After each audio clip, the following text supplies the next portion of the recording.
Hey everyone, welcome back to Stay Positive. Very excited for this episode today. I have a guest on who I've been wanting to have on for a while, which is cool. He's from an acting class of mine that I had early on out here, and he was just like, a bright joy of light the whole time, always keeping things upbeat and being very loud and funny, and it was just great. So anyway, he's killing it out there. And on top of the acting, he actually has a really fun Instagram presence. If you guys check him out at Korn B2 Hype with the actual number 2. I'll put it in the description somewhere. Anyway, what's fun about that is basically he had a proposal to his girlfriend go viral. And now he's married to obviously his fiance because they had their wedding recently. And that also had like beautiful viral moments as well. So look, if you're thinking about proposing to your girlfriend or guy friend or boyfriend or whatever we're calling them these days, I guess you can look to Korn and see if you can emulate any of that, but don't copy him exactly because that would be, you'd owe him money because he's patenting his ways. Anyway, we talk about it a little bit, but on top of that, just general life stuff. So yeah, I want you guys to dive right into this one. It's Kornelius Bascombe. That's his full name. He goes by Korns. It was spelled with a K, which is pretty fun. Okay. It's crazy because I was thinking about changing my Instagram handle. Rebrand. I know, exactly, because 2020 trying to do things. Oh, but no, yeah. It's mandatory. It was because, Korn Bascombe, so Korn B, and then too hype, like you said, I'm too hype. Right. Too crazy, so yeah. That's where it kind of came from, but I don't know. I think I want to do you have Sierra Tao. Like my name I was given at birth. Yeah, real smart branding, right? Well, I want to do something because it's even the short film that I did, it's not really indicative of a super, hyper personality, but got it. I think. But that is sort of your vibe. It is right? my vibe. I mean, right? I know. Look, we know each other. Should we tell the folks how we know each other through acting class? It's a dope class. Yeah. We went to Leslie Kahn's acting class, which she's since come under fire for telling someone to. Did you see that? Oh, that scandal for the she Hispanic girl. Yeah. She told a non-Hispanic girl to be maybe just pretend. Yeah. Which is rough, but I think she actually told somebody in the class I was in the same thing. What do you think about that? Or? I mean, it's definitely scandalous, but for sure, I feel like a lot of these acting classes and marketing classes are all I'm going to say the thing that no one's saying, and then you're going to want to buy my class because I'm willing to go there, even to those controversial places. But I mean, at the end of the day, it's it's not right, but it's also the whole industry is so screwed up. It is. So you're kind of okay, do you hate the players, do you hate the game, right? Whoa. Sierra, I need to hate the player, I hate the game. Well, I think for me too, one thing that's crazy is I try not to get caught up now because I think when we did acting class, you were the first class I ever went to. Yeah. So, you guys were one of the first too. It was what was it? It's called intensive or comedy intensive. Comedy, yes. Ooh, be funny. No, I'm just kidding. So for me, it was I felt like I started to get too caught up in pleasing the coaches or the teachers. Sure. You know what I mean? Yeah. I think for me, that's when I was all right, let me just kind of I don't want to say step back, but more so focus on me as a actor in the sense of learning the craft from doing it, more practical. Right. Actually acting instead of just always going to class. Yeah, so. And being hey, so did I improve or what? Exactly. Right? Yeah, that's Please tough. tell me I did good. Yeah, Come on, yeah. Please. I just want to hear you say, I did good. And, get that sticker on your forehead. Yeah. Good job, Korn. Yeah, it's rough because that is kind of at least after, because I kind of did it right after college, and I was pretty used to feedback being you got this score out of 100, or school just generally, I was a student, so I was very used to being I show up, and then the teacher always reads my paper, and then, I get a grade based on what they thought of it. So it's very pleasy in general. Was that your first class, or had you taken classes before? I think it might have been my first, because I did take one little immersion thing at another studio. Okay. But that was just one day and it was 6 hours long or something. So it was really long. But then that one was all about doing your doing homework almost, which was like fine, but it was like, okay, in order to like prepare for a role, let's make up the entire backstory of that character. So and then you have to like sit and meditate through their backstory, which was like really intense. But it's if you have an audition in like and you have to learn your lines. I don't know if I can live an entire life beforehand. Like it makes sense if you like booked a role and you're like, oh yeah, I should probably do my homework for this thing. But like, you know, if you're doing a self-tape and you need to get it done like tonight, what are you going to do?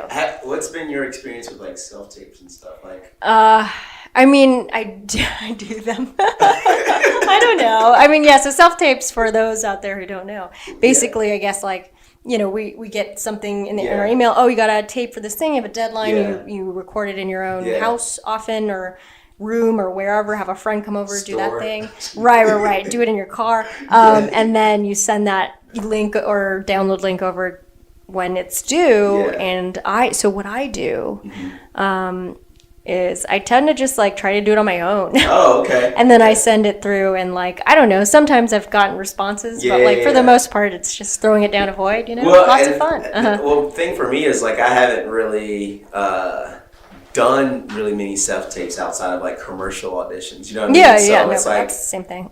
Thing for me is like, it's kind of weird in a way, but at the same time, I guess that's just the name. It's in a way, I think it does allow you to be more comfortable in your own space. Sure. So that way you can kind of just, you know, do what you want to do, turn up, and, you know, not have so much pressure. Oh, yeah. Rather than like going in to see like a stranger, you know, and being like, here, I'm going to do a really weird thing right now in front of you. Yeah. And so, oh, we love it. Anyway. It's you know, you got to get used to it, I think that's the thing I'm trying to get used to, is just more so, can we curse on here? Yes. Not caring about auditions. Oh, giving a fuck. Yeah. I translated that for you.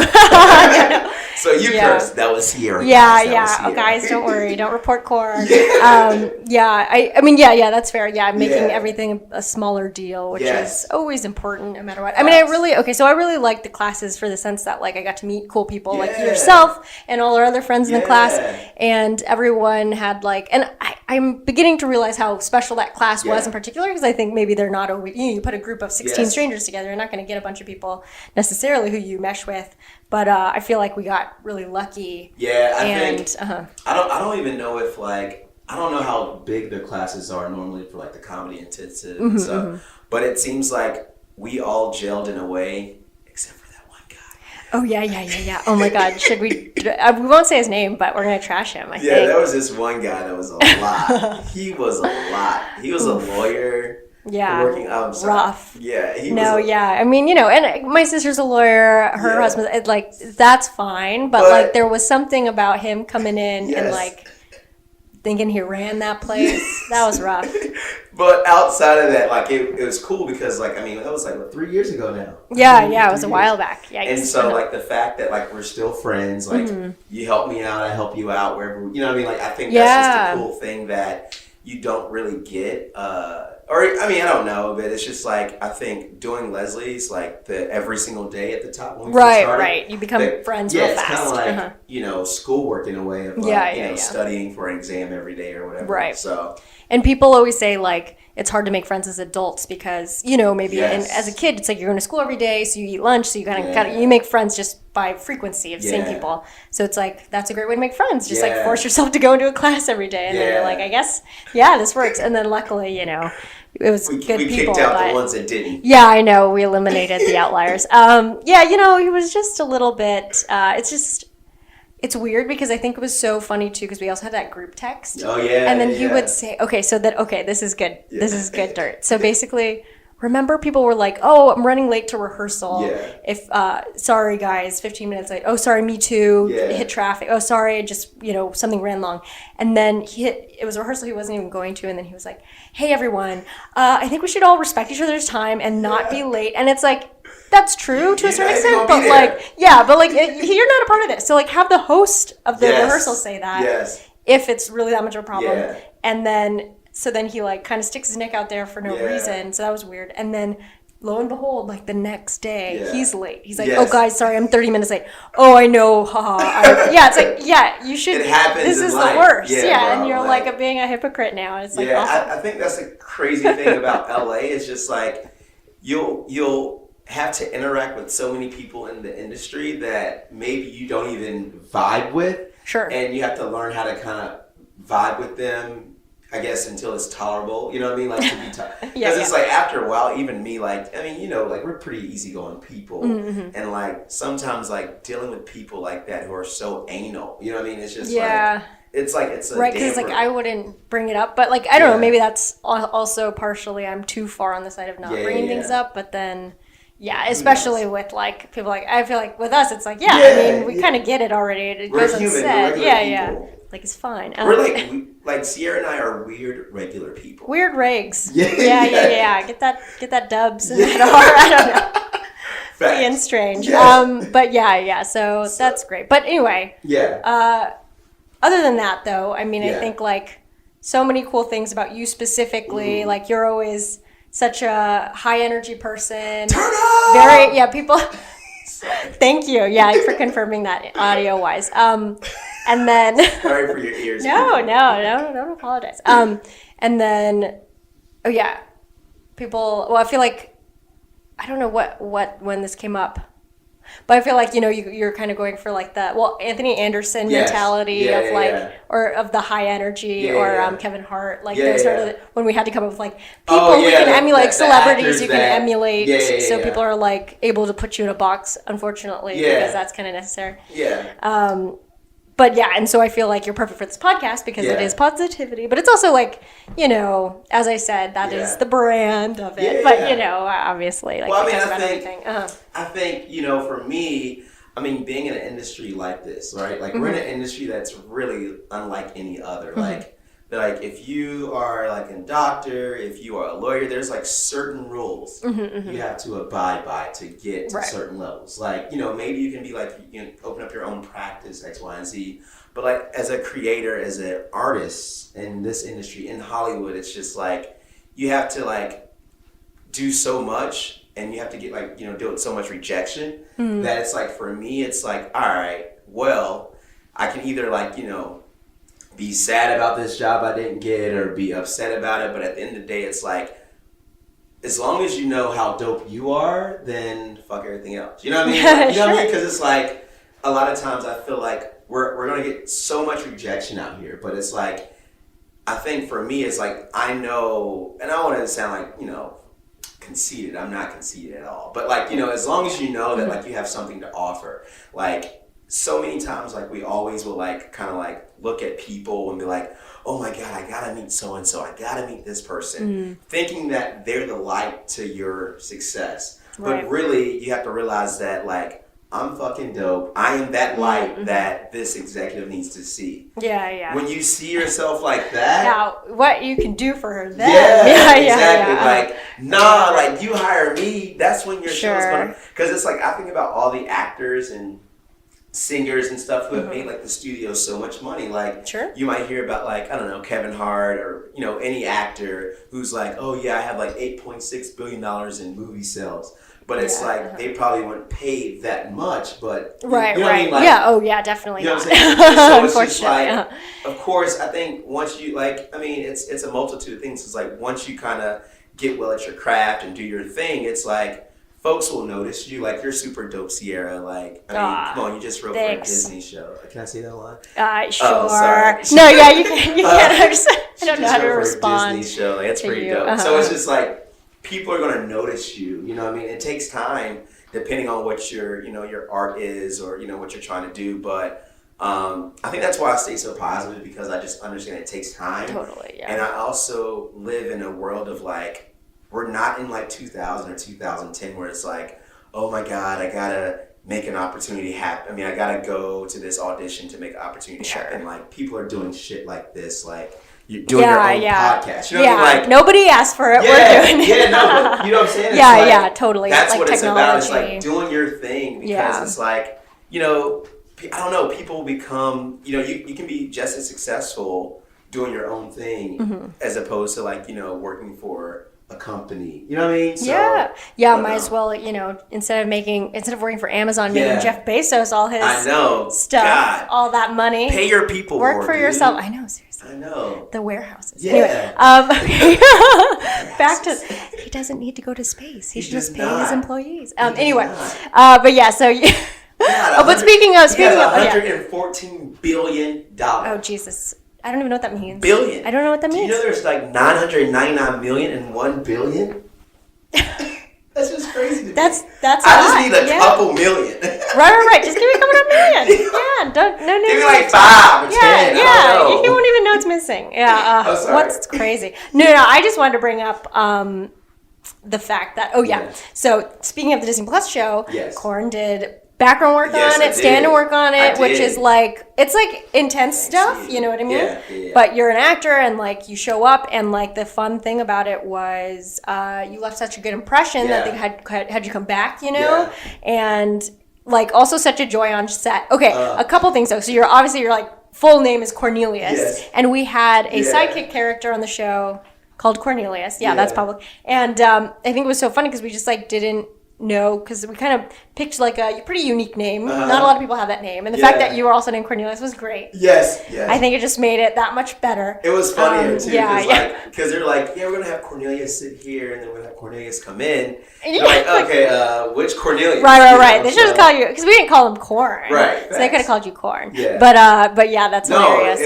That was a cool opportunity. I appreciate, help me out. Oh, I mean, yeah, but you did it because you're good at it. And I know you're like such a joy because that's like most of the stuff there too. And in really any job that's like long hours, it's like you kind of just need people to be have a good time with. And like even as a writer, it's like you're spending a lot of close quarters time with like other writers in the room, and luckily like everyone was awesome and like very easy to get along with. And so we just want to work with people who are easy to get along with and like cool and deliver and show up on time, all the fun things. But yeah, it just makes you really realize like how easily we can take for granted the fact that like you can also just spend time with people you don't get along with, and that makes the whole day like a lot harder. It does. I mean, because it's like you said, like I think that's one thing people miss is like, you can be talented and you can be great at your job. Sure. But it's also like you have to be a person. Like you have to enjoy people or enjoy getting to know people or just not being a dick. You know what I mean? Yeah. Ideally, no dicks on set. Yeah.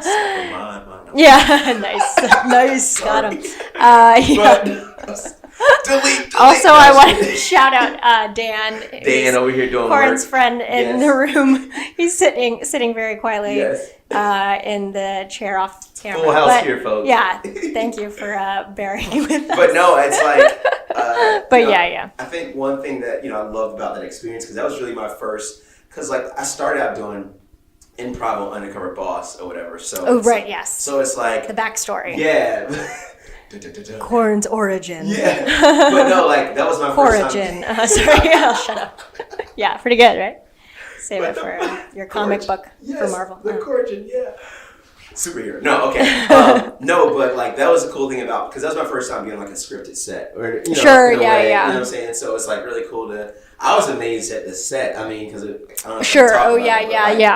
It's such a unique show. It was filmed at Muppets or whatever. Right, so, Jim Henson Company, which created the Muppets. Yeah. Boom. Yeah, I didn't know. I mean, I kind of knew that, but I mean, it's a pretty like crazy historical spot. It was where Charlie Chaplin's lot was too. So they have like his footprints or something. Yeah. So it was just really cool being in that. Like sometimes, like, and that's the thing I think a lot of people don't realize is that as long as you have good energy and like you go to a place and exude that good energy, somehow, some way, you being your authentic self is going to like somehow be reverberated. Dang it, what's that big word? Is that a good way? Yeah, it's a great one. Reverberated. I could have went to Harvard. No, like, you could have. What you did. Nobody really checks that stuff. Right, but no, it's like. When you have that and you get and you feed and people feed off of that, I think that's what also opens up, like you said, like that's the reason why maybe I was brought back, because they're like, wow, this guy has great energy. Yeah. And so many times people are just looking for that outcome of like, I want to be an actor. I gotta just only do actor things, like as far as like, being like not having speaking roles. Whereas realizing that being background, sometimes you could also have a speaking role, because you never know what that director might see in you, while you're on set. Right. Oh my God, yeah, you're a star. Yeah. Get over here. Come on. That totally happened on the show. No, I'm kidding. I mean, to a smaller degree, right? But for sure. He did give me the lead. I did like my little walk up. And he's like, wow, look at that. Yeah. there's something about you. What was his name? Do you remember the director? Was it the day we had two? It was probably. It but it was a field piece. Was it the one in the office? It was one in the office. Okay, so it was probably Morgan. Okay, yeah, he was really cool. Like glasses? Yeah. Okay, yeah. Very really cool guy. cool. Yeah. So. Yeah, and he does a lot of comedy stuff, so you'll probably Dang, see, who knows? Dang. That's awesome. On LinkedIn or something. Yeah, I could probably hook that up. I'm just kidding. I don't know if I know his LinkedIn. Got to connect. Does anybody do you use LinkedIn?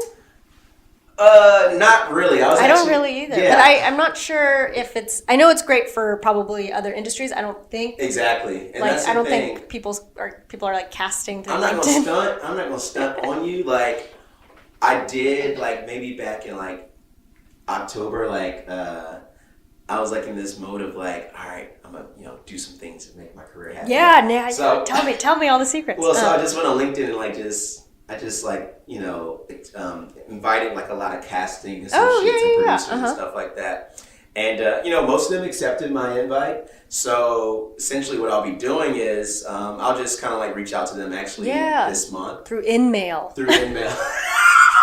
Send me an InMail. Get that premium. Yeah. Oh shit.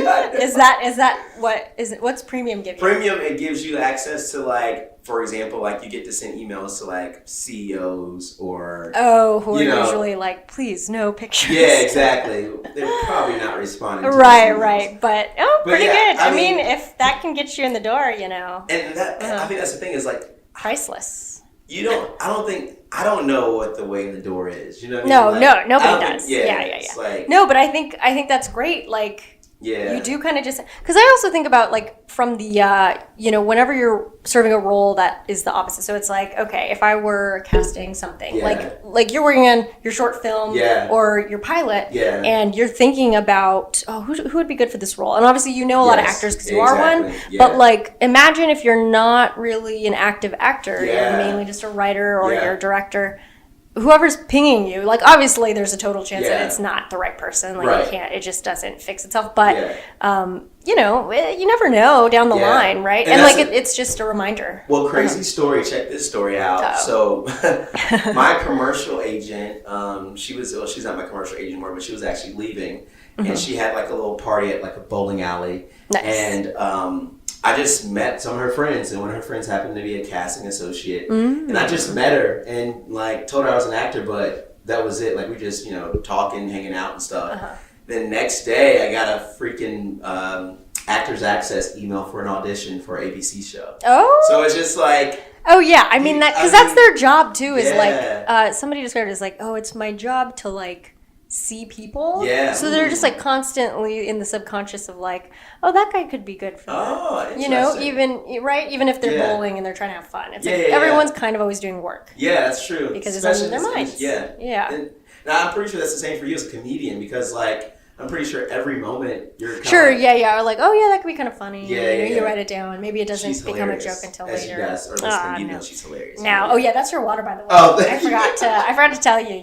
Oh, it's still cold too. Yeah. Okay, good. Nice, a little ASMR for the baddies out there. I don't know what's an ASMR fan.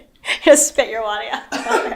Spit it in the glass. Yeah. Okay, but Do you listen to ASMR?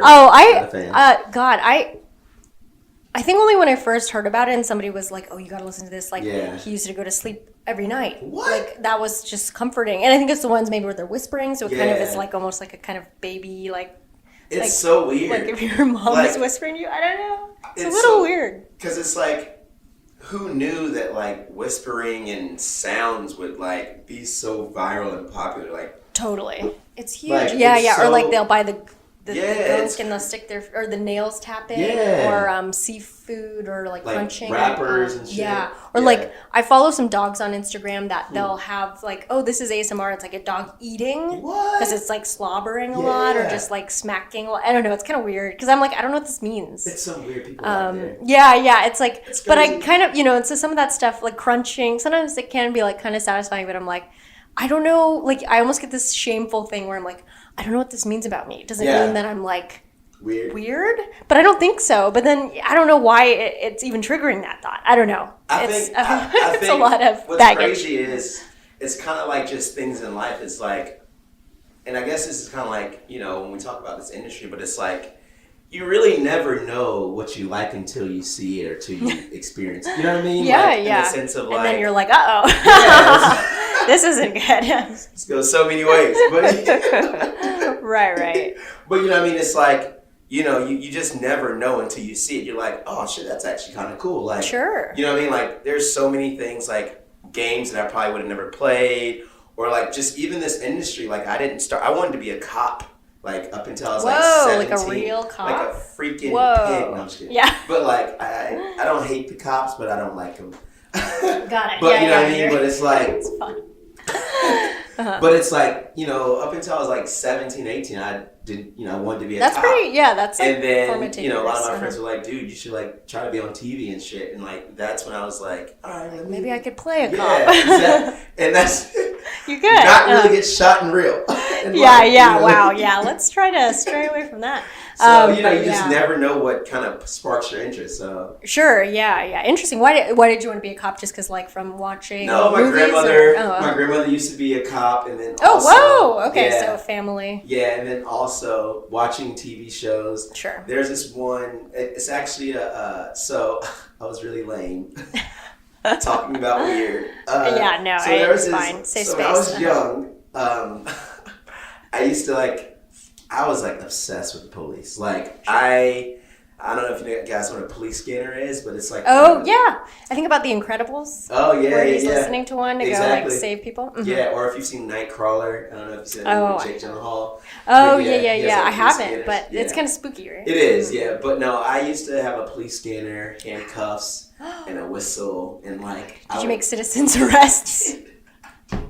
No way. I would go around the neighborhood. I'm from the hood too. Okay. So I would go around the neighborhoods and they'd be like, "Hey, that's illegal. I'll call the police." And I used to be a little kid. I was like a friendly snitch, like in the sense, You're a friendly neighborhood snitch. Like in the sense that like folks knew I wanted to be a cop, but they also were like, all right, well, if he wants to be a cop, then for one, being black and being from the hood, nobody wants to be a cop. Right. But two, because of my personality and things like that, it's just like, it's not that people hated me, but they're just like, why are you trying to be a police officer? You know what I mean? But sure. I came from my perspective was like, I wanted to make my neighborhood better, rid the neighborhood of drugs and stuff like that, all the bad things. But then I grew up and I found out that marijuana was not really... bad for you. As bad as, yeah. You know what I'm saying? Like, it was just a thing, propaganda from the United States government, which is a whole other story. But you know what I mean? So it's just like, the more you know. Yeah. You start to see that, like, these systems are, kind of crumbling. But yeah, no, it was cool. And then, I don't know, man. It's just, I feel like I'm in a better place of, like, entertaining people and have a good time. Yeah. Is more of, like, my vibe, you know what I'm saying? Sure. And that's where I think I like belong for sure. You know what I mean? Awesome. So. Yeah. I think it is about what were your what you like doing. Did you always want to be like a comedian when you were young? Oh God, no. Yeah, no. I mean, I don't know. Like, I think I started to do a lot of coding when I was kind of young. So I think I always figured that was that was going to be it because I enjoyed it, which I still do. It's like a fun thing. Yeah.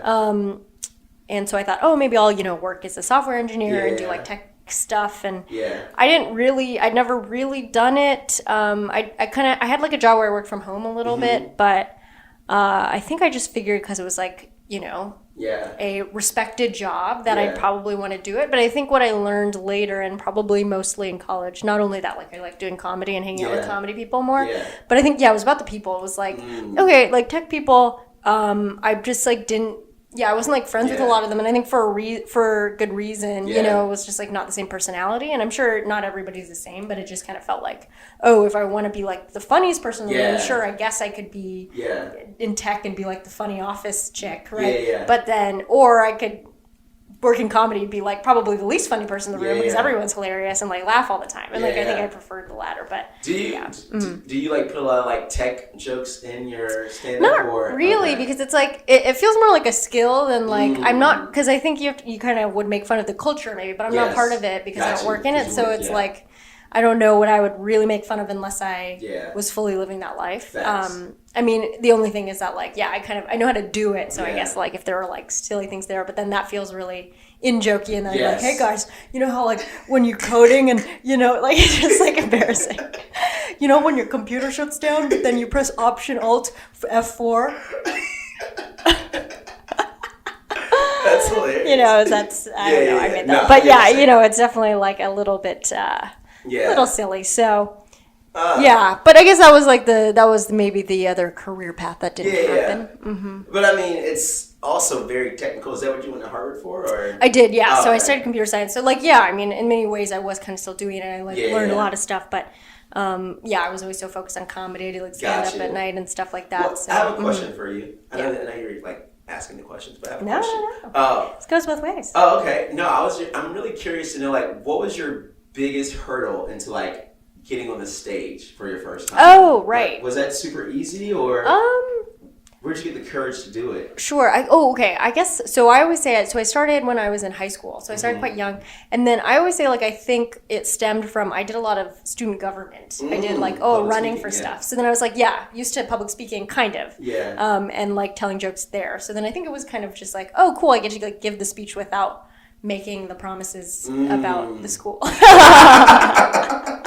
And I just do it at a comedy club. Yeah. So it wasn't like that crazy of a curve, like learning curve that it should have been, because I wasn't like a loud class clown kid. But I think, you know. Do you think there's like such a, because I of course love stand-up comedy, and like I'm going to do it, but I'm just so that's what I was wondering. No, you got, well, because that's what I was wondering if you had done it yet. You haven't done it. I haven't done it. Okay, I mean, I think really like because you're an actor, it's not a far leap, so that's fine. But I think as far as like, you know, ways to put yourself out there, it's great. And so if you can just see it as an in-mail, a live in-mail, then yeah. Well, because I thought about doing improv, but I know that's just a totally different approach to the stage as opposed to stand-up. But I don't know. I mean, improv, at least you have the entry of like, take some classes, so that forces you to show up because you paid. But then, you know, stand-up, it's very independent. But there are some stand-up classes too. I was gonna ask, is it like very like,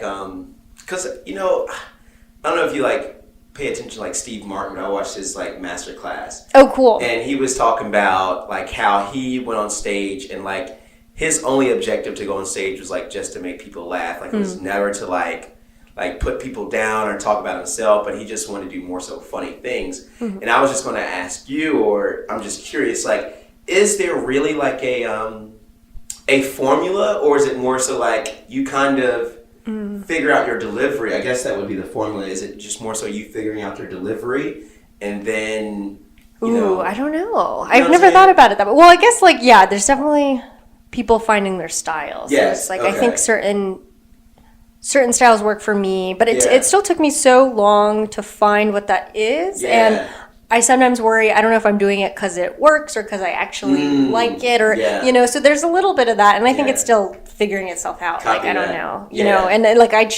it's weird because it's like, okay, what worked like 5 years ago for me?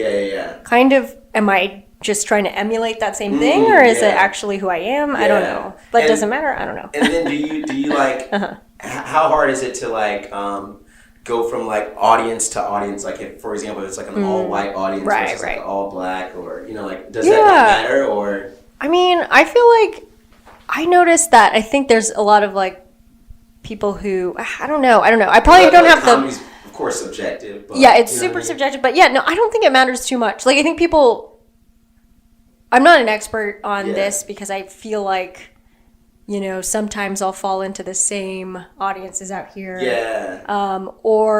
But yeah, I mean, I feel like across audiences, especially now, it's probably like a lot less of a difference because it's like everybody watches the same YouTube, you know, or like the same comedians on Netflix and stuff. Yeah. So it's not like anybody's like, wait, what's going on? You know? So I kind of feel like it's the same. I mean, there's definitely differences because there's like an alt scene out here too. And then there's like the comedy club scene where it's probably like a lot of tourists from out of town. And then there's like, you know, black comic clubs and like there's definitely like even shows that I'll do that are like, oh, this is like the Asian show. and so I do a lot of Asian shows, of course. But like even then I'm like, yeah, the only difference is that I think, you know, some people just like don't go to comedy clubs and comedy shows. So then you are doing it for people who like literally haven't seen comedy. And that could be better because then they're like, wow, you're so funny. I can't believe like, oh, you just have never seen a comedian before. But yeah. How hard is it? I mean, I guess it's how hard is it breaking? Like, you know what I mean? Like, breaking into the different clubs. Oh, I see. I guess, varying. It's hard. I mean, it's hard because there's like, I think I get in my own way too. You know, we're all like, oh, I don't know if I should go over there because it's kind of like feels like clicks and stuff. For sure. Yeah. But I mean, you know, it's probably not that bad. I'm just like, sometimes I get comfortable, so I go to the same spots or I go where I'm booked versus just showing up and being like, are you booked now? Go ahead. So sometimes. I mean, like, you know, versus I get booked, you know.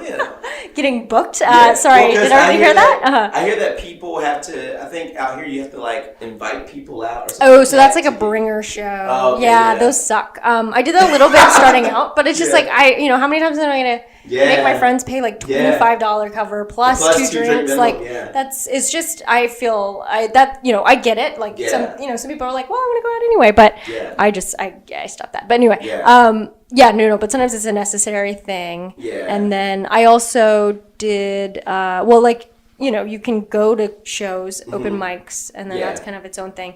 And then there's like kind of more like open mics that are kind of auditions. Gotcha. And then maybe they like you and they call you back, that sort of thing. But it's like a live thing.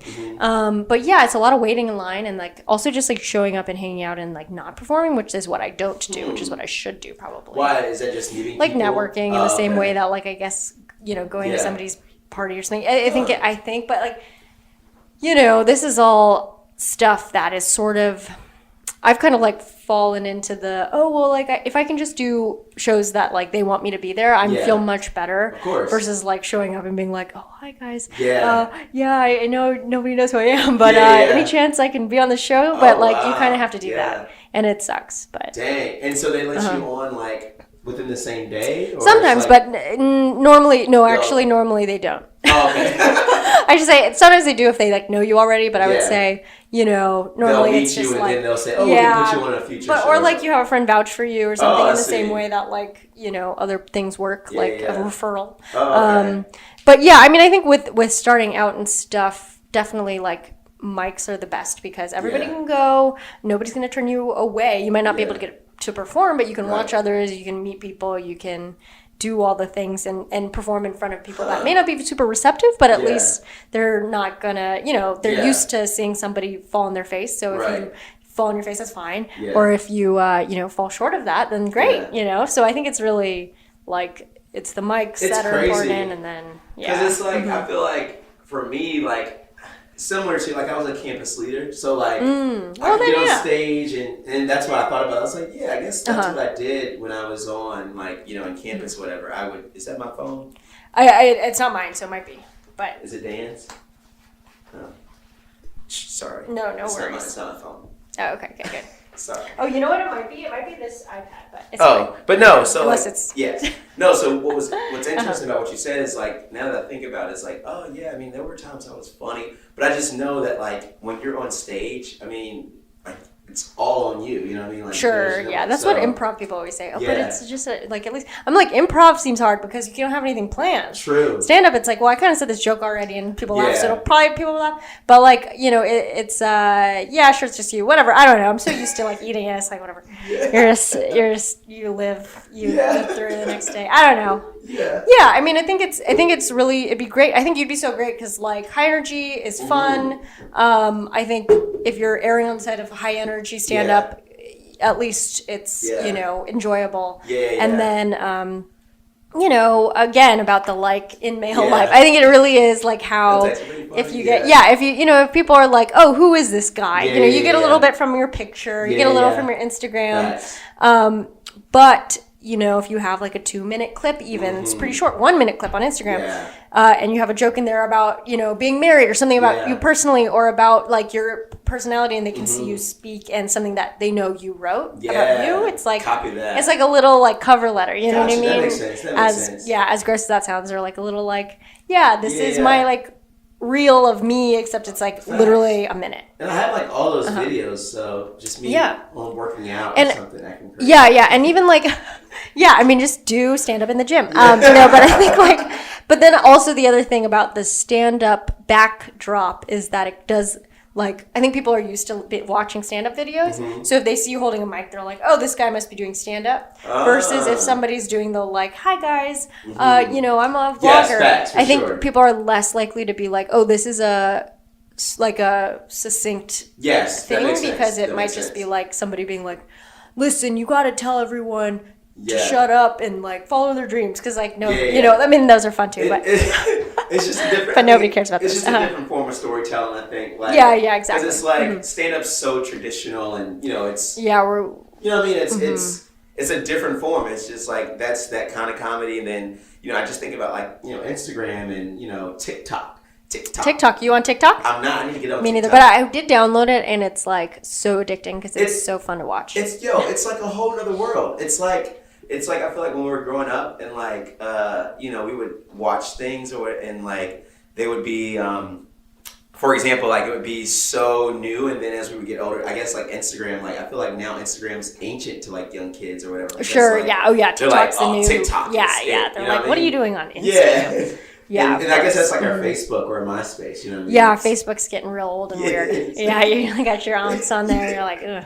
Got parents who have reconnected with their other people, you know? They're like signing their names off in the comments. Like, I know who you. What? Do you get a lot of like weird messages like from like older people, like about, like, you know, through Facebook? Yeah, through Facebook. So even my family started this like Facebook group, I think, like my extended family on my mom's side, because they're like gathering documents or something. Yes. They're like gathering people because they're like, oh my God, we should know about our family history, which is cool.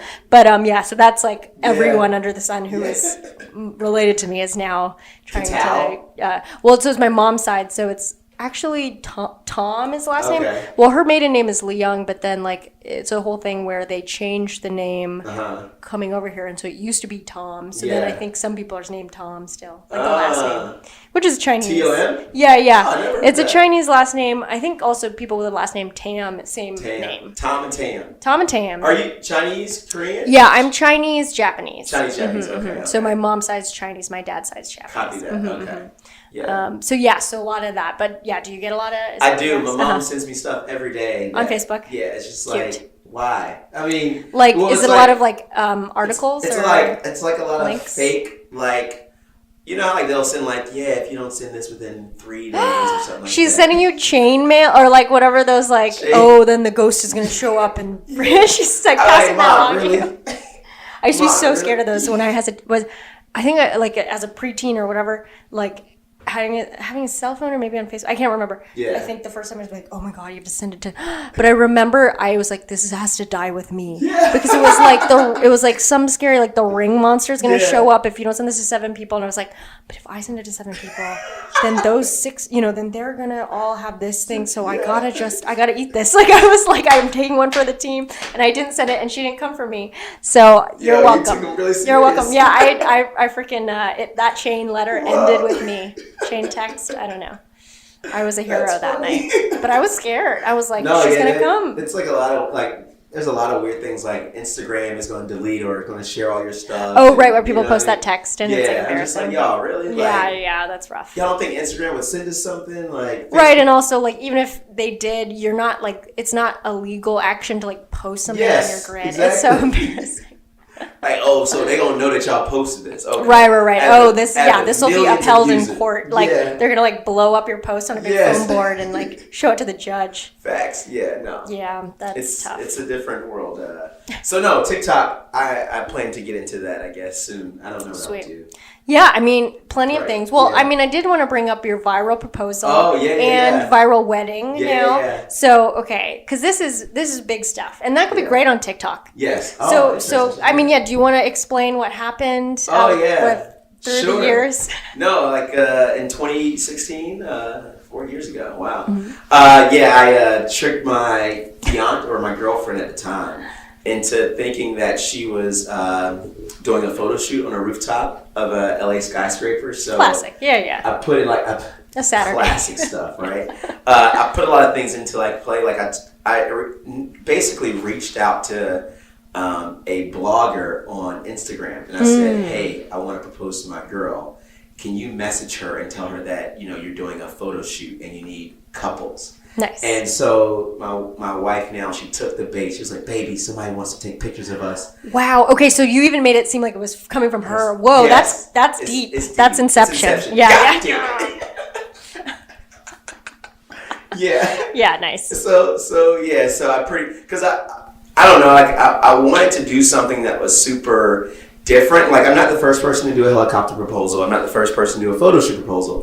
But I think the thing that a lot of guys, for the fellas listening who are not engaged and plan to get engaged, I think the thing is just like know your woman and know what she either wants or has always wanted or hasn't experienced. Yeah. And I think that's you knew that exactly, was like kind of the she thing. always wanted to do photo shoots. She always wanted to do like a helicopter ride. Oh, cool. So I was like, how can I do this in a creative way? And honestly, I was not expecting, which I should have been expecting it because I feel like I could have, had more followers and been a bigger, could have milked this.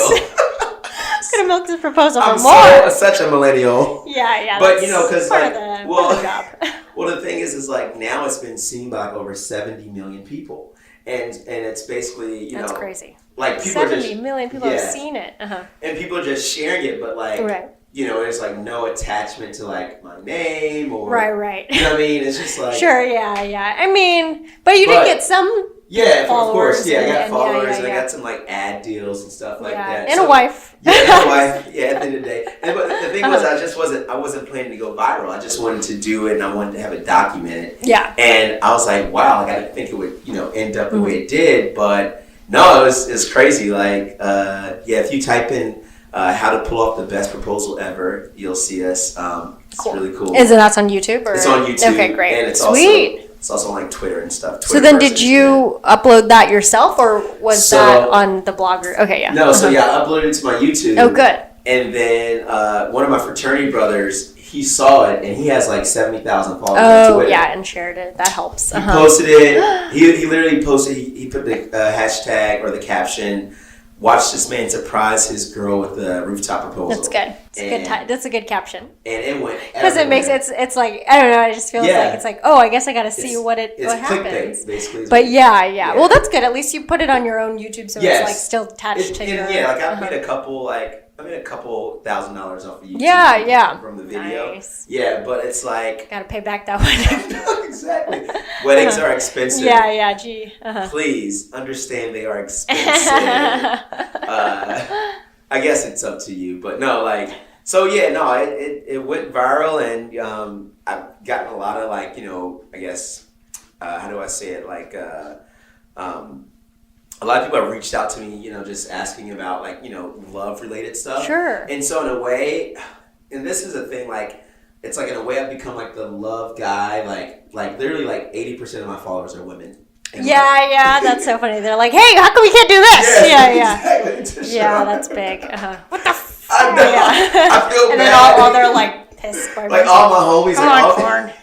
All my friends will text me. They're like, "Yeah, thanks, Korn, for messing it up Oh for us." shit, that's rough. Yeah. So it's like that's hilarious. On that side, it's kind of crazy, but like no, it's been really cool to. And then after we got married, it went viral because of like we did like a marching band performance. And right. Yeah, and your dance. Dancing, that was great. Loved it. It was cool. It's very.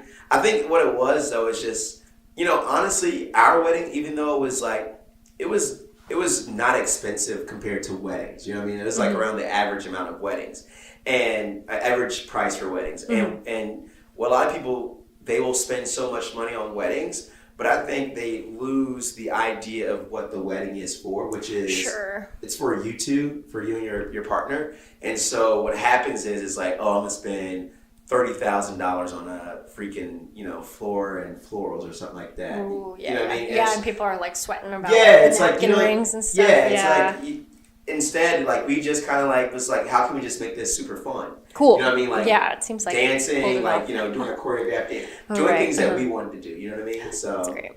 I think that's what kind of like was the essence of like people seeing that and like, oh, Right. Yeah. That's a good point. Yeah, because it definitely showed like, oh, they're definitely like in love. Yes. Or doing something fun, so you know that their marriage is gonna be fun. Exactly. It's like, that's huge. Yeah, I worked on this because I don't know much about weddings. My sister got married. Okay. So but I was still in college, so I wasn't like, I was maid of honor, but I was like kind of a dud. Yeah. I feel like, because I couldn't do much, And, as opposed to what I see. Or? She's like 5.5 years older. Okay. So, yeah. But, so I witnessed that. Yeah. And that was really cool. They had such a fun wedding. Right. And then I think because recently I worked on this show that was like sort of a weddings show. I don't know if it's, I don't know. It'll be like kind of like a wedding makeover type thing. It really opened my eyes to like who's out there, what type of range it is. Obviously some people do DIY totally. Like some people want to elope, some people want to like go all out, and they somehow have the capital to do so. So go with it. But it was exactly the same thesis of like, you just don't want to lose sight of why. Yes. And it seems like you guys nailed that. Well, but also look great too. Yeah. Like, and then photos in Essence, right? Oh yeah. Yeah, it got featured. Yeah. So just keep it modest. Yeah. So I can imagine like a lot of like different cultures, like they spend so much like Nigerian cultures. I don't know. Right. Yeah. There was one couple who it was going to be a Nigerian wedding, and then I learned a lot about that. Yeah. Oh yeah, it's a couple days. So then that adds on a whole other that's like $100,000 hotel thing. Yeah, that's a lot. You know what I can do with $100,000? Wow. Yeah. So like, what is I don't know. Did you always like dream of your wedding as a little boy? I don't know. I know girls do that sometimes, but I think for me, I did always want to. So I wanted to get married because I didn't have a father growing up. Mm-hmm. My dad got deported for selling that cocaine back in the 80s. Deported? So, oh my gosh. I'm Caribbean. Oh shit. Okay. He's from St. Vincent. So then he had this island, yeah. God. I was like 2 weeks old when he got deported. Holy shit. And so for me, I've always wanted to like, have that family of course, like, mom, dad kind of thing. Mm-hmm. And I never had it, so I was like, okay, at least I can be a father. So I look forward to that. Yeah. The wedding day, not really. Like, I left that to my wife. Like, sure. I was like, you know what, you can plan. I mean, I was definitely a part of planning because in a way I'm also a perfectionist too. So I like to I don't know, I'm all about, in a way I'm a people pleaser. So it's like, even though the day is for us, I always want to make sure that the people who are coming are having a good time. Or, you know what I mean? So like the food was a big deal for me. Yeah. The music was a big deal for me. And then the core I really didn't care about. That was more so my wife because she's an architect. So, you know what I mean? She, I was just like, you can do that but I did come up with, what did I come up with? I don't know. I don't think I came up with anything. Okay, perfect. So it's like, I think, for me, it's like, I grew up wanting to get married with the premise of having a family. You know what I mean? Right. I think that's the right way to go. You definitely don't want to. I think being just obsessed with the day itself is, in and of itself, the same problem of not. Once you start seeing that money come out your account, you're like, go to the courthouse. Sounds pretty good. Just get at it. And we don't regret spending the money. Like, we don't regret spending money because for us, it was literally the best day of our lives. You know what I mean? Like, we had such a good time. All of our friends were there. We had a relatively small, it was like 120 folks. Okay, yeah. So it wasn't like super big. Yeah, that's great though. Yeah, but it was like, it was really fun. It was just great energy. And so it was just like a big party, a big expensive party for your friends. You know what I mean? So, and that's like the best. It's like, I guess, still to celebrate with friends, that's like worth it, right? Exactly. And family. But I guess like that's the same thing too, where you're like, oh, well then the minute that it gets called a wedding, then people start to come in it's like, oh, these flowers are now more expensive. I heard it literally. So we were trying to do that. We were trying to like tell vendors like, oh no, it's just for nice. birthday party. We have the same need, birthday on the same day. We only need like 400 flowers for yeah. So I don't think people were buying it, but a lot of people tell us to do that. Yeah, but there's smart. shortcuts, like for example, like one of the shortcuts we used was like instead of buying like a super big cake, we bought like a 3-tier cake, but then like we also had like other sheet cake in the back. Oh, good. Yeah, so extension packs of cake. So because those cakes are expensive. If you get like a one that's a size for everybody. Yeah, I think that should be like $3,000. Jesus, it's ridiculous. That's crazy. It's like a wow. Okay. I guess so. Yeah. Like what? I guess that's like it's so weird because I think our perception of engagements too. Well, you set the bar high, so that's why. But I think with engagements, I think sometimes people want it to be perfect or like weddings perfect. Yeah.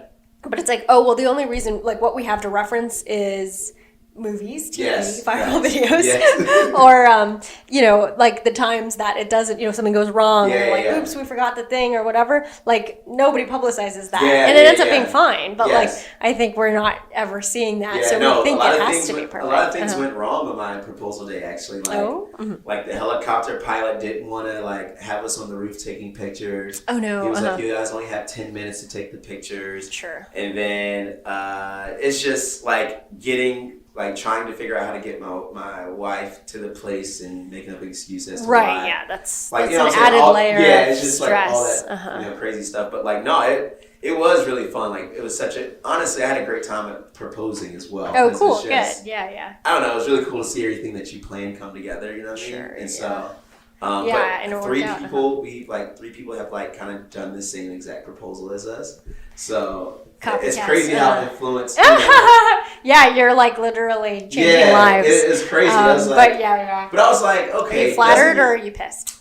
I'm a little bit of both because I'm more so it's flattering, right? But at the same time, I'm pissed for like the guys who did it because I guess I want the guys to be more creative. Oh, sure, you know what I mean? sure. Like it's like, dude, okay, you can do a proposal like that, but like add your own essence to it. Like do something that you would do. So it was like pretty much the same thing. I'm telling you. Like, I think some people just don't really get like that originality portion of it, how like meaningful that can be, even if it's less flashy. But so, if we were talking about like so many people, and I don't know if it's just dudes, but like so many guys in a way don't really understand that a lot of times women don't really want a lot of stuff. Like, you know what I'm saying? Like, you conversating, is that the word, or conversing, one of those words? Yeah. I mean, we get it. I don't know. But like talking to your woman, for example, like I did like this really cool like surprise date night with Rachel where it was just like I cooked for her and like, put candles around the house and balloons, flowers, and like instead of going to like some expensive restaurant in LA, we did it at the house and just watched TV. Now, women are different. Like everybody's different. Sure, you know what I'm saying? But like, every woman is an individual. Everybody's human. But yeah. But you know what I mean? Like it's just like I think, like I said, like knowing who you're dating, and I think once you know who you got, that will kind of like dictate what you do in the relationship. Right. I think for us, it was just like I don't know. Rachel is. I don't know. She's pretty much like a chill, go with the flow, but she's also she's particular in what she wants to. Like, sure, yeah. No, that's cool. But and then the fact, I mean, hopefully, I think every woman has to have their food. Yeah. I mean, that would be nice. I feel like with with my boyfriend, it's so funny because I think we like gradually like he likes to go out to eat and stuff like that. But like if I'm getting him a gift, I think men are hard to shop for a little bit. Like I feel like with women, the way that like things are marketed, it's like women love flowers and jewelry, so you can kind of just like go get one of those things and like whatever, call it a day, and it's still fun. I mean, it's great, right? It can be great. But I think with men, it's like, okay, well, the go-to is like anytime you're shopping for men for gifts on like Christmas around the holidays, and they be like for men, and you click on that link, it's always like tools. Yeah, exactly. Like an old multi-tool So for your stuff. wallet. And it's Yeah. like, how many multi-tools do these guys need? You get one multi-tool. The point is, it's got everything. So you can't get him a multi-tool every year. I've never gotten him a multi-tool. It's I'm just saying upgrades that's to like the so multi-tool. funny. Yeah, it's like so funny that like that's even Well, like a thing. Or like, I don't know. I just like all those silly things. But well, what's funny is like even in LA, 9 times out of 10, you don't have a house. Well, never mind, you guys have a house. Haha, no, I mean not ours, but you know, yeah. But yeah. you know what I mean? Like, there's not but so many tools you need with living in an apartment. Right. Yeah, what are you, becoming your own landlord? Yeah, I know. exactly. Get somebody to do it. Yeah, multi-tool. Like, it's all about like these guys got to have their tools. Yeah. And then, you know, I don't know. And I think at some point he was just like, yeah. At the end of the day, I mean, I've never done this, but I think like. We were joking about how, like, with gifts, sometimes you just give me the money. Yes, facts. Give me that cash, Yes, you know? I'm with that, yes. When in doubt, give me the cash. Yeah, just give me that cold hard cash because, look, it can do anything. Loses. Yeah, and, like, sometimes you don't, you know, if people are buying something for you and that's very kind of them, but then it's like, oh, I don't know what to do with this. Funny story is, like, one of our family members from... was going to come to our wedding. They were like, yeah, I mean, would you guys rather us, like, you know, fly all the way out there and, you know, buy 2 hotel rooms and, you know, take a flight and stuff like that? Or do you guys just want us to send you the cash? Yeah. We're like, oh, yeah, just send that That's cash. great. Yeah, that's so funny. Because that, I mean, at the end of the day, that's what it is. It's like, if I'm spending a lot to go to a wedding, I'm probably going to give a little bit of a less gift because it's like, I don't have the money to really be like, and here's money, you know, like it's going to be tough. But it's cash is always the preferred. Just to Venmo me. Yes, Venmo or Cash App. There's There's so many of those. That's a good one. Like Venmo, Cash App, Zelle Pay, PayPal. Oh yeah, I do the Zelle Apple sometimes. Cash. I don't fuck with Apple Cash. Oh, I'm just no? kidding. I just have no space on my phone. There was like, set up your Apple Pay. You're almost done finishing your phone. I'm like, I can't. Don't have a room. I'm like, listen, I'm gonna lose this phone. They're gonna have all my money. It's fine. Are you like a big phone fanatic? Like, do you do like a phone upgrade every year? Or? Oh no, God! This is I bought this used actually, and I'm very happy I did because it was like so much cheaper. But it's kind of it's like a 6 or something. You got a 6? Oh, you I have back 6S or something. Yeah, I know it's bad. It's like it's fine. Are you not a big like photographer? Not with my phone because like even I've run out of space. I think the next time I buy a phone, I'm probably gonna do used again.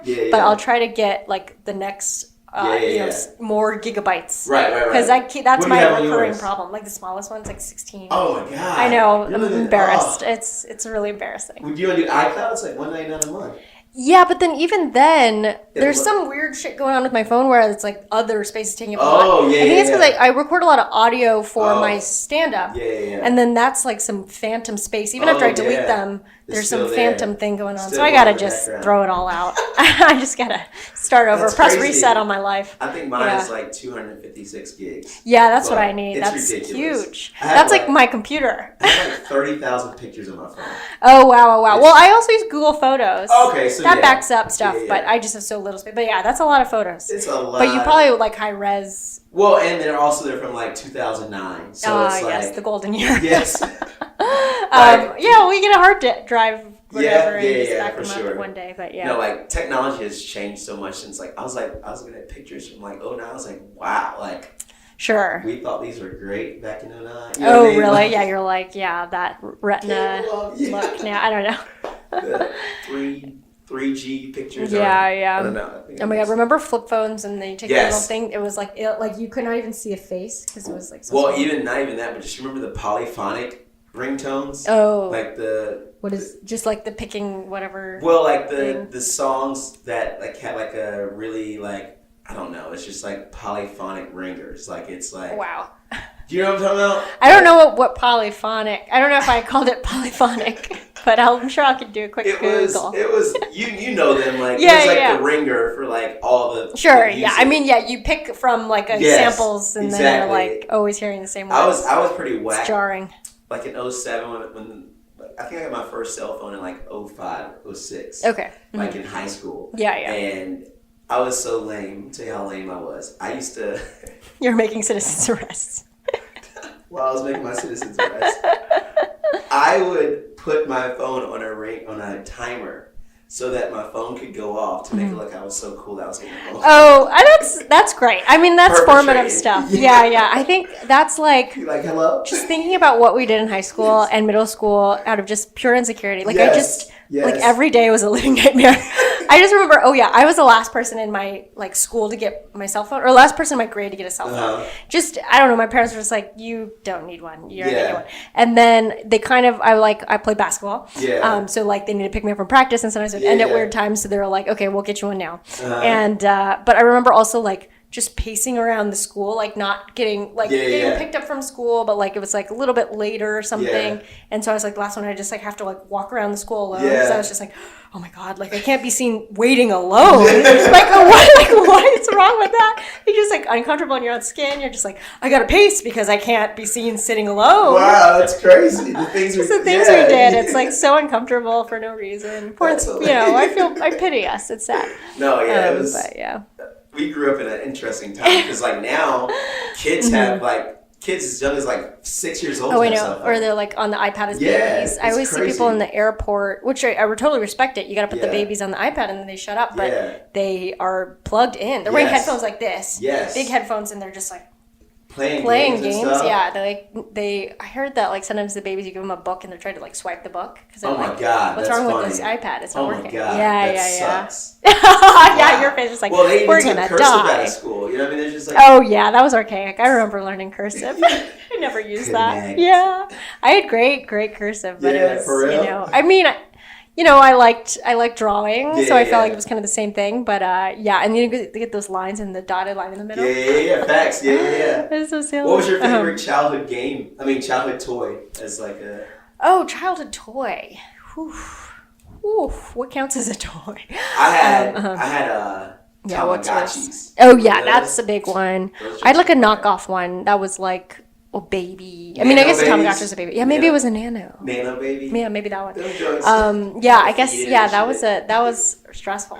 Yeah, and then we had fighters, Tamagotchi fighters. Oh. So you would connect with your friend. And fun. That feels like a boy. Yeah, we're boys, we fight, and then we're girls, we nurture. Yeah. That's really crazy. good. It's just crazy the things that. Yeah. I don't know. Is really popular. Yeah, I did like those little handheld things. Like I had like the Jurassic Park one or something. Oh, word. It was pretty scary. Yeah. It's like, oh god. Did you grow up out here in? Yeah. Okay. So I grew up outside LA. Because East Coast is just. I feel like there's such different vibes. Oh East yeah. Coast, West Coast, so. It was the toys, like yo-yos were big for us. I don't know if they were big for you. Oh guys. Yeah, I mean that's just sort of an evergreen thing. True. Yeah. I don't know, No, but maybe right. I don't think I didn't get good at it though. Yeah. But I just think of yo-yos also being like just kind of one of those analog toys that have been forever for a long time, right? Like I could picture like for sure. Well, it was a big thing because like we would spend a lot of like I mean for us it was like $15 for like a yo-yo. Whoa! Like a fancy one? Yeah, like a fancy one. I don't know if we had that. Had to put oil in them to like make them sleep a long time. I see. Rocking the cradle.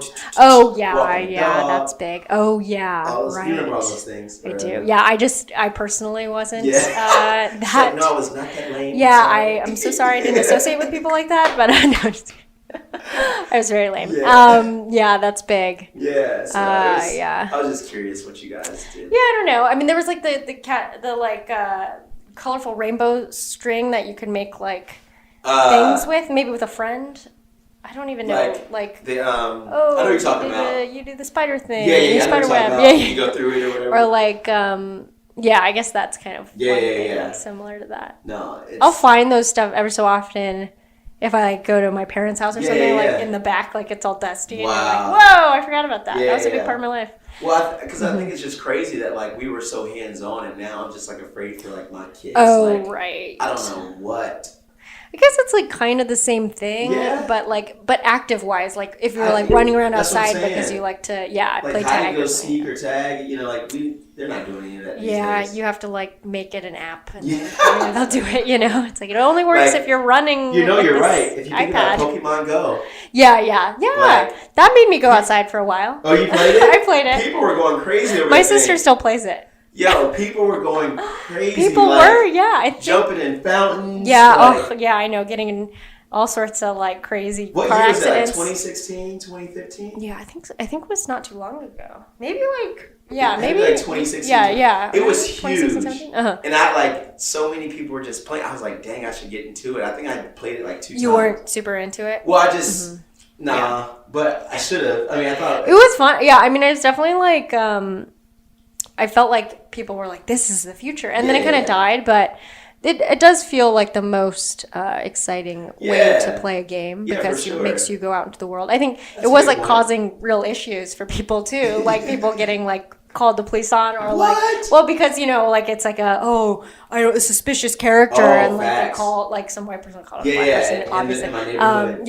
or how did that work though, like would they just drop them random places or how like so they kind of would like have Pokemon you could catch and they would be in specific areas, so it'd be like, there's a really rare one over there by that church. So then you're like, okay, I'm gonna stand outside this church. But like it's, or it would be like a gym where you can battle other people, and that would be normally in like public places like parks or like and then you could like collect points or something. I can't remember what it was like things where you could collect and get whatever points at like coffee shops or like places that were also like, I know that place, I'll just go work there and then I'll like gather every so often. That's crazy. It was fun though. It was fun, and I think even like it was definitely interesting, really quite popular.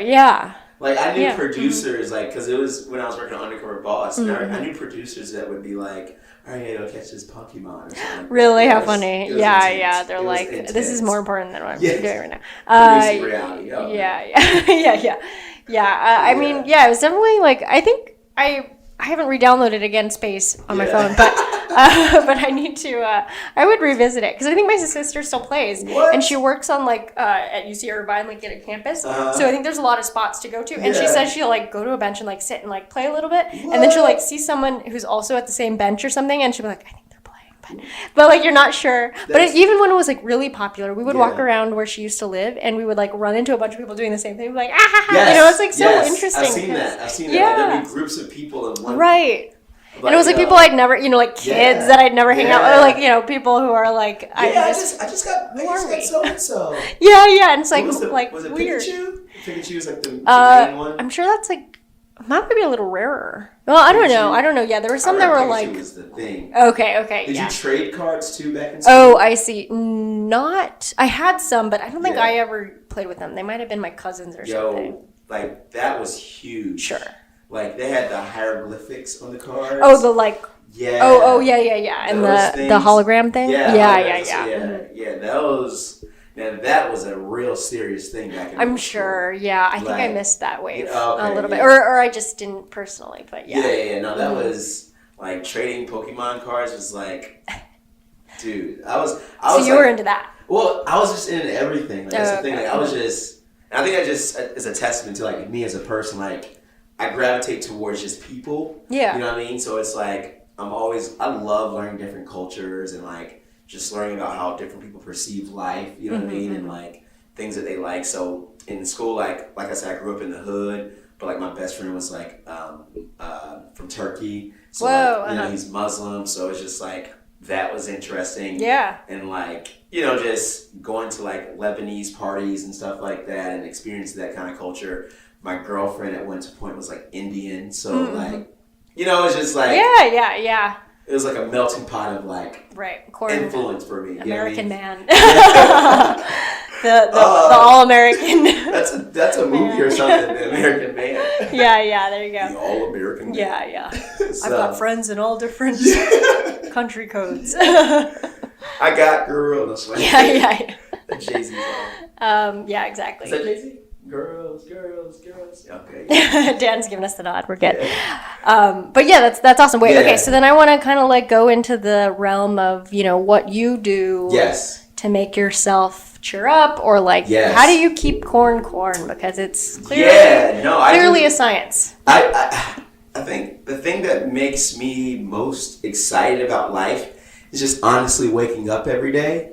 Nice. And so for me, we have to wake up every day. Start with waking up. But then I think for me, because there are days, especially in this industry, where I am like, I don't want to say depressed, but there are days when like I'm just like, damn, I wish I could be here. I wish I could be doing this or whatever it is. And for me, it's I listen to a lot of motivational speakers, like Les Brown, which is he's a really good guy. Cool. And then I also I'm in the Word, so I don't know if you believe in God, listeners, but like I listen to like a lot of a lot of sermons, but then more so just really doing what I love outside of acting or the industry. So like I love going to the gym, working out and stuff like that. I love going on runs. Sweet. So running for me is like my meditative state, where in the sense where it's just like I feel like it's free. And like, so there's times where like maybe like I'm sad or whatever it is, I'm on a run, you know what I mean? And like for me, that cheers me up, that gets all the negative energy out of space. That for me is like the most freeing thing, because it kind of allows me to see life in a different lens just from running. And when I say run, I run outside because I like to experience things. Like I like watching people, because at the end of the day, it's like there's always going to be someone facing a worse issue than you are. Always, you know what I mean? And sometimes we always forget that, you know what I mean? Like we always forget that, like, oh, there's somebody in a third world country who doesn't have the right proper sewage or something like that, you know what I mean? Totally, yeah. And so for me, it's like I wake up with this energy to just like, be excited about life, you know what I mean? Like, and to the point, like my first 10 minutes of waking up, I am a little grumpy. Like, sure, I wake up slowly, you know what I mean? Like, I wake up slowly, but once I'm up, it's like, all right, what I gotta do today? Oh, okay, you know what I mean? yeah. So you think you start like? Well, I think my mind needs to recalibrate. You know what I mean? Sure, like, yeah. It's like, okay, like in the coder word.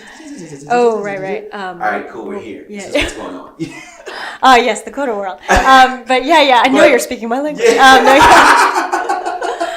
But yeah, I see. Yeah, of course. Because it's like, I think it's like once people, like if art is your thing, like drawing is your outlet, whatever is your outlet, I think, speak into that, because that's what's going to keep you happy, instead of, well, if you're like in the industry that we're in, and I think any industry can be like draining, you know what I'm saying? Whether it's tech, being a doctor, lawyer, teachers, I think that we all have these, things that we deal with, or even just like relationships. Sometimes relationships can be draining in the sense of like having to entertain another soul for this amount of time.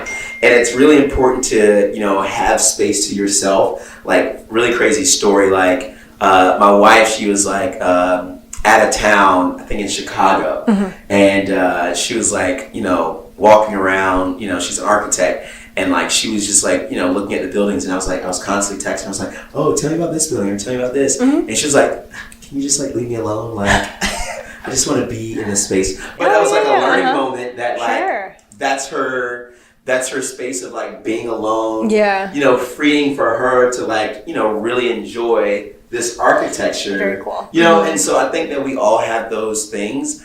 And I think that really just I think for me, it's just realizing that there's people out there who have it worse than us. And, no matter what your situation is, we all deal with death. Death is inevitable. Those are like two things we're guaranteed in life is life at the beginning and life at the end. And it's like, okay, I'm not going to dwell on something that happened yesterday. I'm going to fix it, or, if it's death, I'm going to accept it, or, of course it takes time to accept stuff like that. But like, it's just like realizing that, okay, this is a moment for me to learn from this, and in a way that maybe I can help a friend, or I can help myself, and dissecting this, living in this moment, and then just going on with life. Because at the end of the day, it's like the longer we kind of stand in this moment of like whatever it is, sadness or depression or stress or whatever it is, the longer we stand in those moments, it's just going to get worse for us. And that's when you maybe might turn to like Coke or or Pepsi. But yes, of course, the vices. But that was pretty Korn funny. liked that one. Okay. But that's fun. I appreciate you appreciating this. That's right.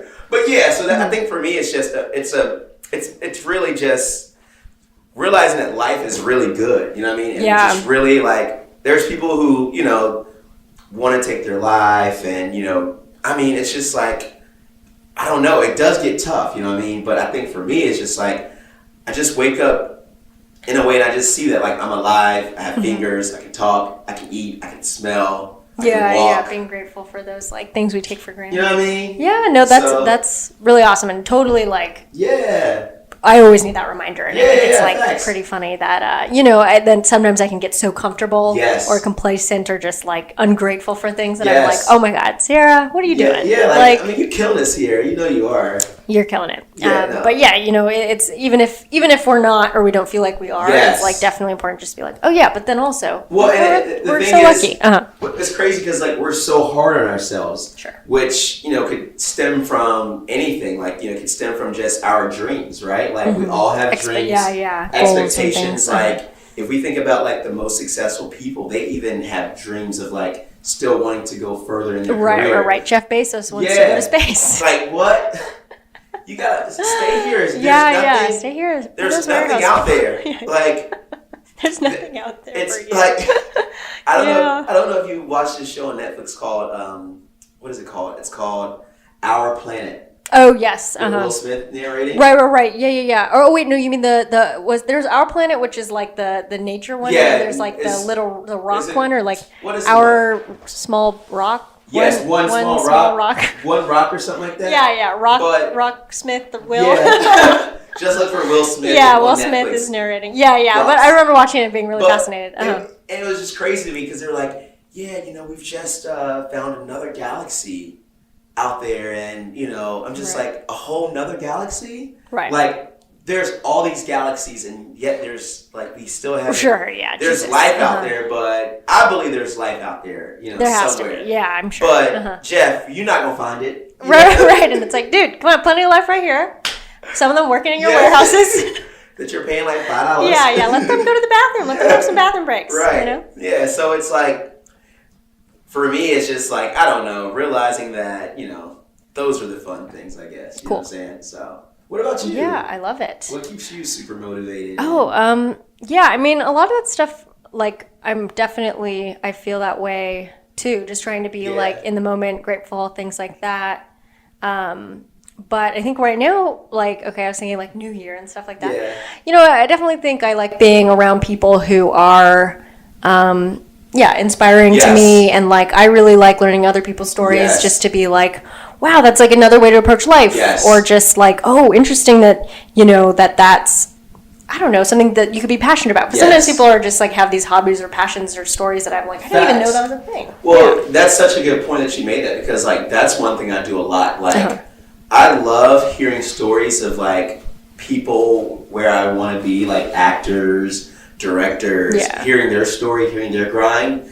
Because like, say what you will about Kevin Hart, but like this guy like works super hard. Sure, yeah. You know what I mean? But at the same time, like he has this just hustle mindset that really kind of just supersedes anyone in the industry. And for me, it's just like, if he's doing that much stuff, like, facing all the adversity that he's had, growing up and stuff like that, and still, doing that, that's inspiring to me, because it shows that, okay, this is not such a far-fetched dream. You know what I mean? It's a human could do it, even though a very special human. But still. I felt that way similarly. I read Tiffany Haddish's book. Oh, okay. And then I've listened to a lot of interviews with her. Obviously, stand-up comedian, so I was always like, thought she was funny. But then like, just the stuff that she had to go through, and then she's still she's still like so upbeat and funny all the time, and like that's where it comes from, is like she's obviously making light of like had to make light of a lot of things throughout her life, but it's just like, oh man, and literally just your average person, and myself included, have like no excuse. Not to be like, oh, we have to measure up in the same way that these other folks do, but it's like, oh wow, like if she can even just have that attitude, not even the success, just like that attitude, and still go through the stuff that she has been through, then like it's definitely possible to like have a good day. I think the thing that, I mean, if we're just thinking about like, career, I think the thing that people really struggle with, at least for me, what I struggled with was believing in yourself, believing in yourself in the sense of like, okay, this door closed, all right, whatever, go to the next door. You know what I mean? Like, just really, because like Will Smith said this in like a podcast, actually, when they were doing the promo tour for Bad Boys, but he was like, as long as you know that you have this thing right. that you have, as long as you believe in it, other people will believe in it. And that for me was eye-opening, because it's sure. like, it's like, if you so don't give off the energy like, this is the dopest thing, like, right, this podcast, Stay Positive, it's about to be crazy. Across the world, everyone's listening. But it's like if you don't believe in it, then no one else. And it reminded me when he was telling that story, I don't know if you guys seen the film on Netflix called Dolomite. Oh, I still got to see it, but yeah. It's Eddie Murphy. It's a story about this guy who, he was like this, no good. I mean, he was a comedian, but nobody really listened to him. But he just believed that, like, I'm going to make this movie. It's going to have all this, like he was like, I saw karate on a movie, so I want to have karate in it. Like, it was just super unorthodox. Yeah. And he made a movie happen just off of, like, his imagination of saying, like, So it's just like, he believed in it so much that everybody else was like, shit, I don't know that. Right. Oh, totally. Yeah, I think that's a big thing. Like, if somebody's convinced, they're convicted about whatever they want. Yes. You're like, oh, okay, I guess meant. I mean, you kind of look around and you're like, well, if they think so, it must be real. You're like trusting them. Well, and that's the thing too, is like, I think sometimes, like, I think with this industry too, like, I guess just in life is like, you do in a way wish for validation. You know what I mean? Sure. Like, not necessarily like you need validation, because there are people out there who just like people are just like, forget it, whatever. I'm just gonna put it out there. I don't care what anybody thinks, which is where I'm trying to get to. You know what I mean? Like, fuck it, I'm gonna do it, whatever. It's bad, so what? Right. Whatever. Not funny, I don't care. But it's great. No, actually, though, we need to be more like that. Yeah, but it's like, but at the same time, like, validation is not a bad thing. Like, getting, dude, that was great, or, blah, blah, blah. That does help to propel you into the next stratosphere of your creative mind, because it's like, okay, I'm on to something. Boom, let me do this. And I think maybe that what it comes down to is, like, having those core group of people that you might trust. Sure. For opinions, or honestly, I think when you have friends, like, I mean, I know, like, one of your stand-up comedy specials or on Laugh Factory has like over 1 million something views, and it's like, for you, I don't know how you feel about this, but I was just like, that has to be like, you must feel like great about, like, people find, you know what I mean, like. Sure, I mean, yeah, it definitely like gives validation of like, oh well, I guess at least. I'm a little funny. So somebody's, people are clicking on the thumbnail. I don't know. Now, if you guys haven't seen it, I'm pretty sure if you're listening, you've probably seen it. But this woman is. Sure, it's on the YouTube still. Yes, it's on the YouTube.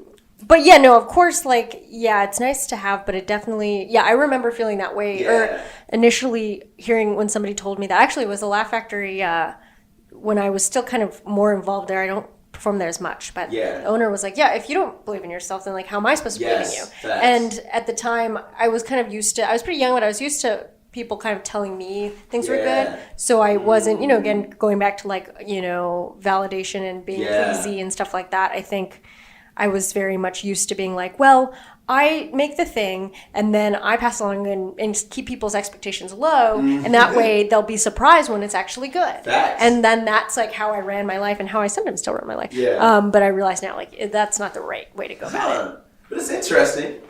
It's kind of funny, like, thinking about it and saying that out loud. But I think that's what I was doing a lot. Because you're kind of protecting yourself. If you go and you say, I made this thing, but it sucks. Yeah. And then that way, if it does suck, people are like, yeah, you're right, it sucks. Yeah. And then if it doesn't, people are like, oh, wow, you said it sucked, but it doesn't. But, that doesn't, if you say that, then people are going to go and be like, here, I'm going to read this thing with my precious time that sucks. Exactly. And that's the thing, is like, I mean, we know Will Smith's a great actor. We know freaking Denzel's a great actor. We know even Judi Dench is a great actress. You know what I mean? Like, or, like, there's so many great actresses, but they also do bad projects. You know what I mean? Sure, yeah. And it's like, that doesn't mean they're not a good actress or a good actor. Right. It just means that, like, the project they did was just not the best. So that's actually something I've started thinking about as like because like basically the stuff that I'm working on now is really just, I'm in this state of mind where it's like, I just want to put my own stuff out there. Cool. In the sense of like, kind of like as a stand-up comedian, like you're putting your own stuff out there.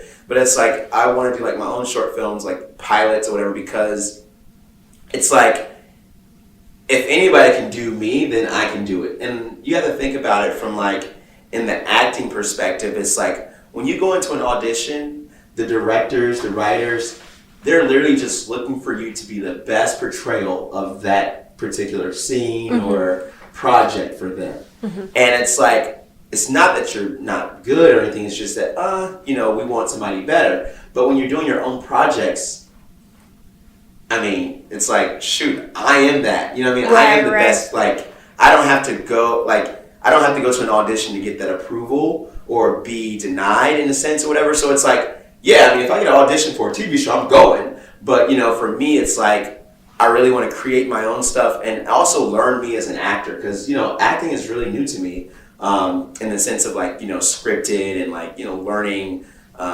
just in that realm. And it's like, once I really feel comfortable, that's when I'll be like, all right, well, shoot, let's go to more auditions. And also I need like a manager too. So I got a long way to go in the sense of that. I'm actually sending some stuff out, the reel that you did. Nice. Yeah. Because I didn't send it out. I didn't send it out last year just because I personally, and that's the thing is like, I think people also underestimate patience, which is something I am still working on. But I think for me, it's like, and that's why I say like sometimes me being a perfectionist kind of messes me up because it's like, I want things to be so good that sometimes I think it takes too long. But at the same time, it's like, I know that my acting, and since, that's what I'm doing, I know that my acting can be better. Of course, you're always working when you're acting, but there's also a point where like, you get to this point. I mean, you remember like at one point when we were doing the reel, how I was like overthinking. I was just overthinking certain things. Sure, lots of, and then I think that, but that also, I think, shows that you know what you want. Yes, facts. And so, for me, it was just like, all right, let me take this,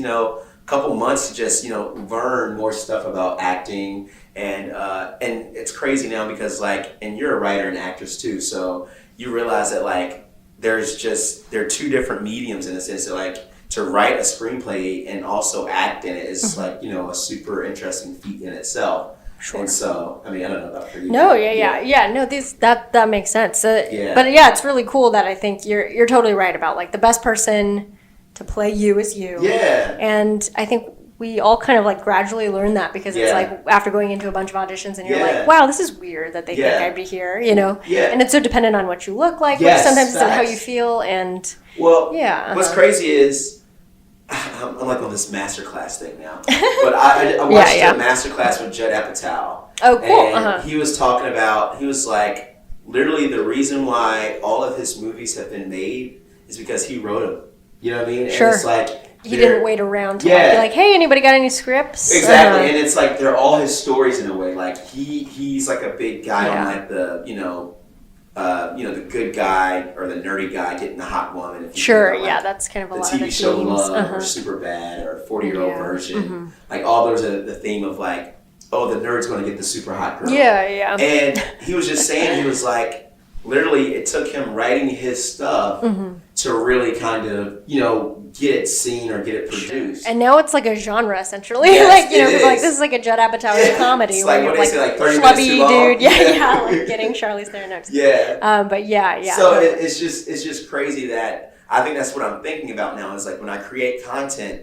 I'm thinking in mind is like, okay, what are stories that Korn can tell about Korn's experience? Yeah, that's great. You know what I mean? Like things that I've done, people I've met. How can this be interesting? How can this, be a different scenario? Or, because I think that's what, if you think about Good Will Hunting with your boy, was it Mark Wahlberg? Good Will Hunting. Oh, Matt Damon and Ben Affleck. How they wrote it and stuff. Yeah, how they wrote it. It's crazy. But, you know what I mean? It's just like, and it was like, I think their first time writing something or whatever. Sure, yeah. Yeah, but it's just like, produced by Harvey Weinstein, Okay, I'm kidding. Sorry. I mean, no. It's still obviously.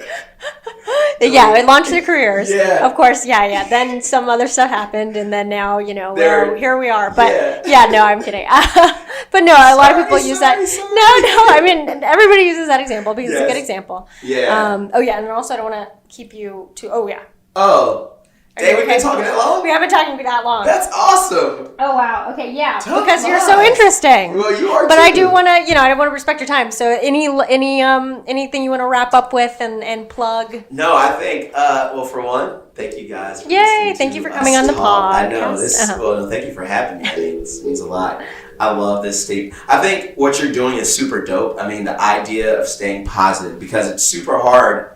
I mean, it means a lot, you know what I mean? Like to stay positive in the time where it's like you have as adults, we have so many stresses, right? Sure. And it's like finding those little pieces of your day that you can stay positive, whether it be listening to a podcast or watching your favorite TV show. I think that's going to help with the well-being of just your life in general, because it's like, if you think about life, it's like, we're only here for what, like 70 to 90 years, you know what I mean? Some people get 100, you know what I'm saying? And, you know, if you definitely eat right, you can get, I need to start eating right, because I love pork and beef, I'm sorry.